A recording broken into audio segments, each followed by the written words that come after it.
प्रिय देशवासियों, नमस्कार। हम सभी ने बीते दिनों में देश का सामर्थ्य और उसका संयम दोनों देखा है। मैं सबसे पहले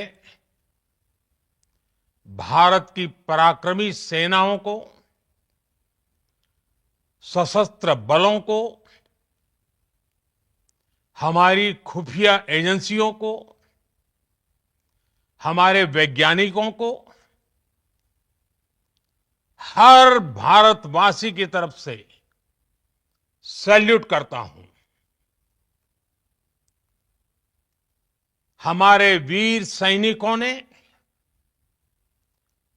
ऑपरेशन सिंदूर के लक्ष्यों की प्राप्ति के लिए असीम शौर्य का प्रदर्शन किया। मैं उनकी वीरता को, उनके साहस को, उनके पराक्रम को आज समर्पित करता हूं। हमारे देश की हर माता को, देश की हर बहन को और देश की हर बेटी को ये पराक्रम समर्पित करता हूं। साथियों, 22 अप्रैल को पहलगाम में आतंकवादियों ने जो बर्बरता दिखाई थी, उसने देश और दुनिया को झकझोर दिया था। छुट्टियां मना रहे निर्दोष मासूम नागरिकों को धर्म पूछकर उनके परिवार के सामने, उनके बच्चों के सामने बेरहमी से मार डालना, यह आतंक का बहुत विभत्स चेहरा था, क्रूरता थी। ये देश के सद्भाव को तोड़ने की घिनौनी कोशिश भी थी। मेरे लिए व्यक्तिगत रूप से ये पीड़ा बहुत बड़ी थी। इस आतंकी हमले के बाद सारा राष्ट्र, हर नागरिक, हर समाज, हर वर्ग, हर राजनीतिक दल एक स्वर में आतंक के खिलाफ कड़ी कार्रवाई के लिए उठ खड़ा हुआ। हमने आतंकवादियों को मिट्टी में मिलाने के लिए भारत की सेनाओं को पूरी छूट दे दी और आज हर आतंकी, आतंक का हर संगठन जान चुका है कि हमारी बहनों बेटियों के माथे से सिंदूर हटाने का अंजाम क्या होता है। साथियों, ऑपरेशन सिंदूर ये सिर्फ नाम नहीं है, ये देश के कोटि कोटि लोगों की भावनाओं का प्रतिबिंब है। ऑपरेशन सिंदूर न्याय की अखंड प्रतिज्ञा है।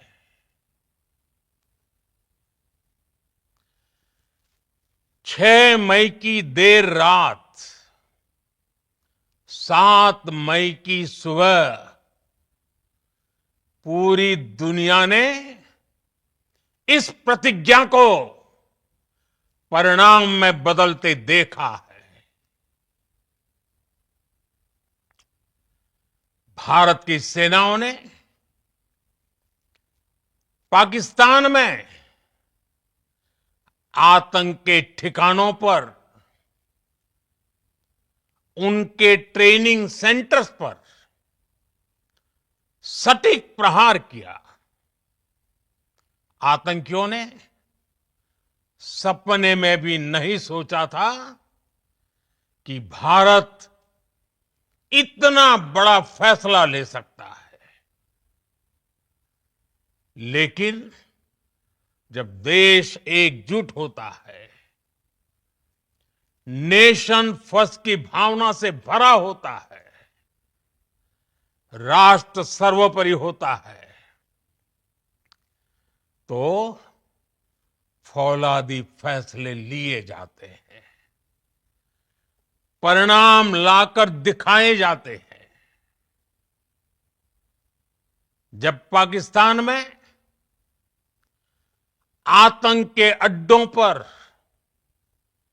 भारत की मिसाइलों ने हमला बोला, भारत के ड्रोन्स ने हमला बोला, तो आतंकी संगठनों की इमारतें नहीं, बल्कि उनका हौसला भी थर्रा गया। बहावलपुर और मुरिद के जैसे आतंकी ठिकाने एक प्रकार से ग्लोबल टेररिज्म की यूनिवर्सिटीज रही है। दुनिया में कहीं पर भी जो बड़े आतंकी हमले हुए हैं, चाहे 9/11 हो,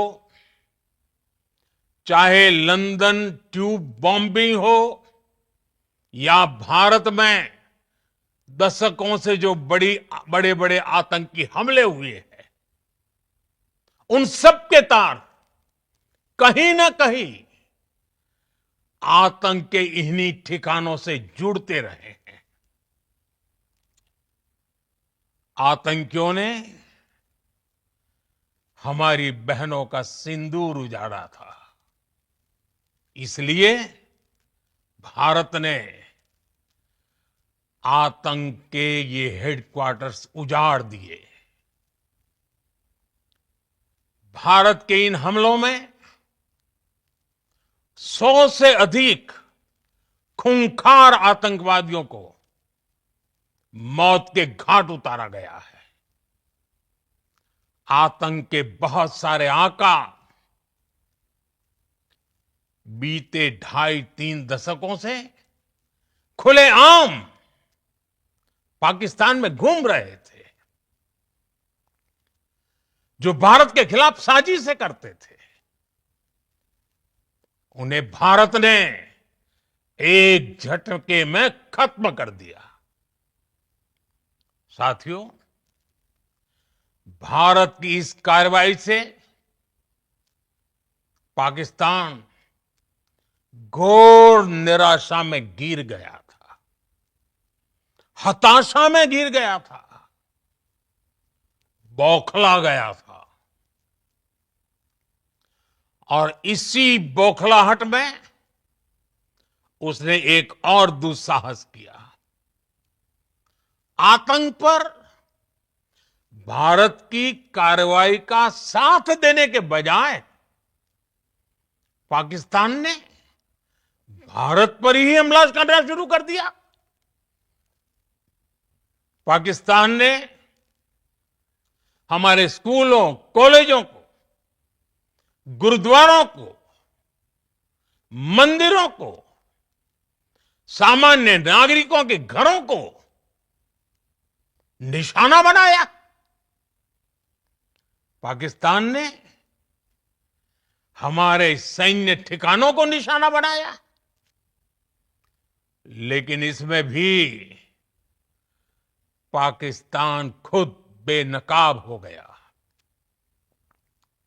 दुनिया ने देखा कि कैसे पाकिस्तान के ड्रोन्स, पाकिस्तान की मिसाइलें भारत के सामने तिनके की तरह बिखर गई।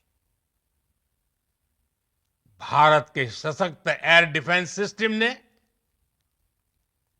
उन्हें आसमान में ही नष्ट कर दिया। पाकिस्तान की तैयारी सीमा पर वार की थी, लेकिन भारत ने पाकिस्तान के सीने पर वार कर दिया। भारत के ड्रोन्स, भारत की मिसाइलों ने सटीकता के साथ हमला किया। पाकिस्तानी वायुसेना के उन एयरबेस को नुकसान पहुंचाया, जिस पर पाकिस्तान को बहुत घमंड था। भारत ने पहले 3 दिनों में ही पाकिस्तान को इतना तबाह कर दिया, जिसका उसे अंदाजा भी नहीं था। इसलिए भारत की आक्रामक कार्रवाई के बाद पाकिस्तान बचने के रास्ते खोजने लगा। पाकिस्तान दुनिया भर में तनाव कम करने के लिए गुहार लगा रहा था, और बुरी तरह पीटने के बाद इसी मजबूरी में 10 मई की दोपहर को पाकिस्तानी सेना ने हमारे डीजीएमओ को संपर्क किया। तब तक हम आतंकवाद के इंफ्रास्ट्रक्चर को बड़े पैमाने पर तबाह कर चुके थे। आतंकियों को मौत के घाट उतार दिया गया था। पाकिस्तान के सीने में बसाए गए आतंक के अड्डों को हमने खंडहर बना दिया था। इसलिए जब पाकिस्तान की तरफ से गुहार लगाई गई, पाकिस्तान की तरफ से जब ये कहा गया कि उसकी ओर से आगे कोई आतंकी गतिविधि और सैन्य दुस्साहस नहीं दिखाया जाएगा, तो भारत ने भी उस पर विचार किया। और मैं फिर दोहरा रहा हूं, हमने पाकिस्तान के आतंकी और सैन्य ठिकानों पर अपनी जवाबी कार्रवाई को अभी सिर्फ स्थगित किया है। आने वाले दिनों में हम पाकिस्तान के हर कदम को इस कसौटी पर मापेंगे कि वो क्या रवैया अपनाता है। साथियों, भारत की तीनों सेनाएं, हमारी एयरफोर्स, हमारी आर्मी और हमारी नेवी, हमारी border security force BSF, Bharat के अर्धसैनिक बल लगातार अलर्ट पर है। सर्जिकल स्ट्राइक और एयर स्ट्राइक के बाद अब ऑपरेशन सिंदूर आतंक के खिलाफ भारत की नीति है। ऑपरेशन सिंदूर ने आतंक के खिलाफ लड़ाई में एक नई लकीर खींच दी है, एक नया पैमाना, न्यू नॉर्मल तय कर दिया है। पहला, भारत पर आतंकी हमला हुआ तो मुंह तोड़ जवाब दिया जाएगा। हम अपने तरीके से, अपनी शर्तों पर जवाब देकर रहेंगे। हर उस जगह जाकर कठोर कार्रवाई करेंगे जहां से आतंक की जड़ें निकलती हैं।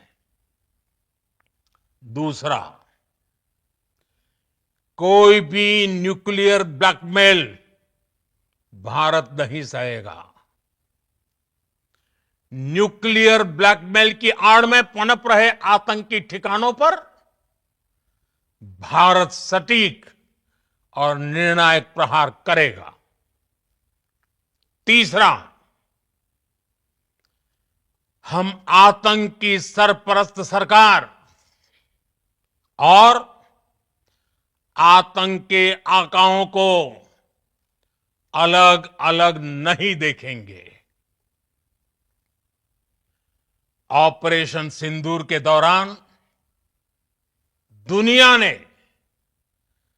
पाकिस्तान का वो घिनौना सच फिर देखा है, जब मारे गए आतंकियों को विदाई देने पाकिस्तानी सेना के बड़े बड़े अफसर उमड़ पड़े। स्टेट स्पॉन्सर्ड टेररिज्म का यह बहुत बड़ा सबूत है। हम भारत और अपने नागरिकों को किसी भी खतरे से बचाने के लिए लगातार निर्णायक कदम उठाते रहेंगे। साथियों, युद्ध के मैदान पर हमने हर बार पाकिस्तान को धूल चटाई है और इस बार ऑपरेशन सिंदूर ने नया आयाम जोड़ा है। हमने रेगिस्तानों और पहाड़ों में अपनी क्षमता का शानदार प्रदर्शन किया और साथ ही न्यू एज वॉरफेयर में भी अपनी श्रेष्ठता सिद्ध की। इस ऑपरेशन के दौरान हमारे मेड इन इंडिया हथियारों की प्रामाणिकता सिद्ध हुई। आज दुनिया देख रही है 21वीं सदी के वॉरफेयर में made in India defence equipments, इसका समय आ चुका है।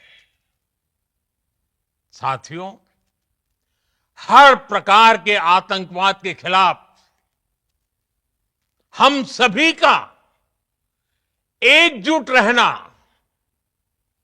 हमारी एकता हमारी सबसे बड़ी शक्ति है।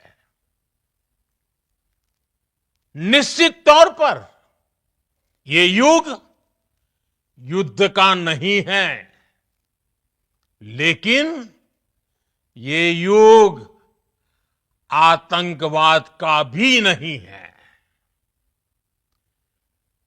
टेररिज्म के खिलाफ जीरो टॉलरेंस, ये एक बेहतर दुनिया की गारंटी है। साथियों, पाकिस्तानी फौज, पाकिस्तान की सरकार जिस तरह आतंकवाद को खाद पानी दे रहे हैं, वो एक दिन पाकिस्तान को ही समाप्त कर देगा। पाकिस्तान को अगर बचना है तो उसे अपने टेरर इंफ्रास्ट्रक्चर का सफाया करना ही होगा। इसके अलावा शांति का कोई रास्ता नहीं है। भारत का मत एकदम स्पष्ट है। टेरर और टॉक एक साथ नहीं हो सकते। टेरर और ट्रेड एक साथ नहीं चल सकते और पानी और खून भी एक साथ नहीं बह सकता। मैं आज विश्व समुदाय को भी कहूंगा, हमारी घोषित नीति रही है अगर पाकिस्तान से बात होगी तो टेररिज्म पर ही होगी। अगर पाकिस्तान से बात होगी तो पाक ऑक्युपाइड कश्मीर पीओके उस पर ही होगी। प्रिय देशवासियों, आज बुद्ध पूर्णिमा है। भगवान बुद्ध ने हमें शांति का रास्ता दिखाया है।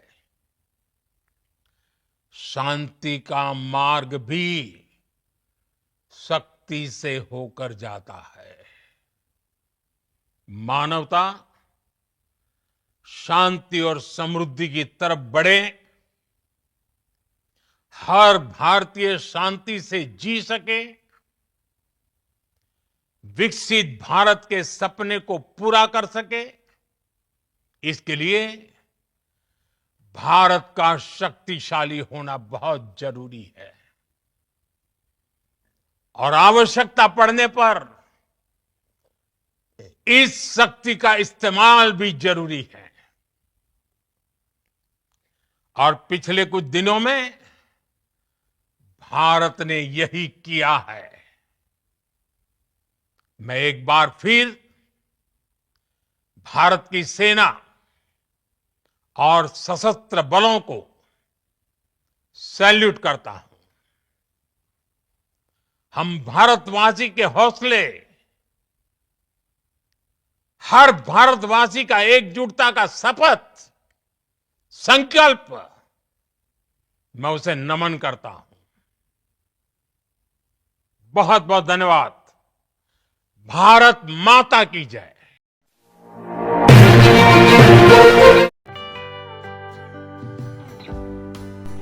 વિશ્વ પ્રસિદ્ધ મહાનુભાવોની, ભારતના 8 વડાપ્રધાનોની સચોટ ભવિષ્યવાણી કરનાર ભારતીય અંકશાસ્ત્રી જ્યોતિષ શંકર ગોર,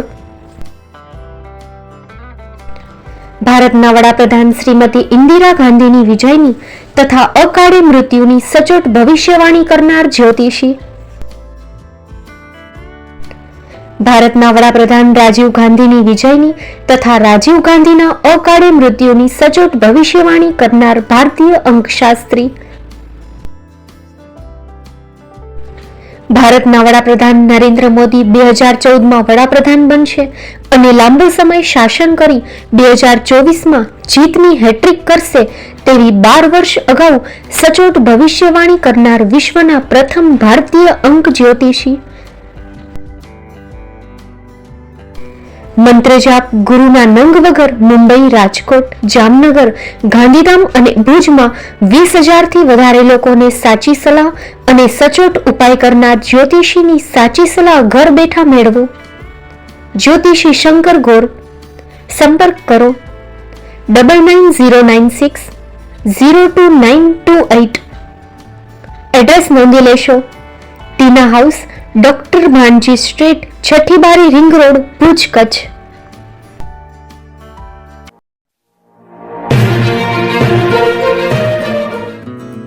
ભુજમાં આવી ગયું છે તમારી ખુશીઓમાં 4 ચાંદ લગાવવા gown house pre wedding special.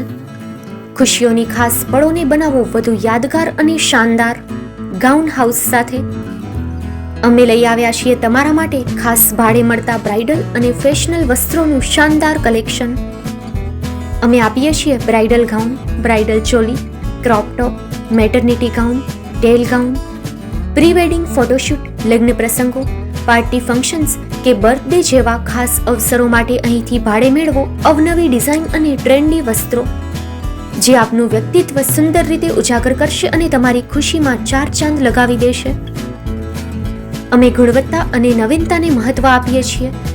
દરેક ડ્રેસ સ્ટાઇલિશ છે અને દરેક અવસરને અનુકૂળ, એટલે તમારી ખાસ પળોમાં કોમ્પ્રોમાઇઝ નહીં। પસંદ કરો ફક્ત અને ફક્ત ગાઉન હાઉસ। અમારું સરનામું નોંધી લેશો। Mid town mall, shop number 110, પહેલે માળે, કોમર્સ કોલેજ સામે, શિવકૃપાનગર, ભુજ, કચ્છ। એક વખત અવશ્ય મુલાકાત લેજો। તમારા સપનાના ડ્રેસ માટે આજે જ સંપર્ક કરો। Contact number 6358090810, 9712337942।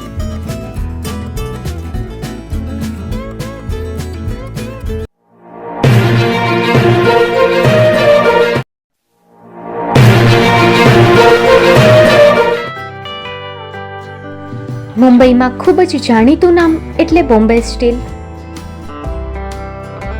અહીંથી તમને મળશે ઘર વપરાશના તમામ વાસણો, હોટેલવેર, કેટરિંગને લગતી દરેક પ્રકારની વસ્તુ હાજર સ્ટોકમાં. Dinner set, mixer, pressure cooker તેમજ દરેક પ્રકારના સ્ટીલના અવનવા વાસણો ખરીદવા માટે વિશ્વાસપાત્ર સ્થળ. સાથે વાસણોની ફેન્સી વેરાયટીઓ હાજર સ્ટોકમાં. મુલાકાત લ્યો Bombay steel exclusive showroom. Export અને હોલસેલ ભાવે વાસણો મળશે. નંબર નોંધી લેશો. જગદીશભાઈ પટેલ, 9221870713, 02266747625. મારુતિ જોગડે, 9930864095. Website www.thebombasteel.com. અમારું સરનામું નોંધી લેશો. Bombay steel, shop number 16-18, Godiji building, Tamba Kanta, Pydhonie, Kalba Devi road, Mumbai 400003, Maharashtra.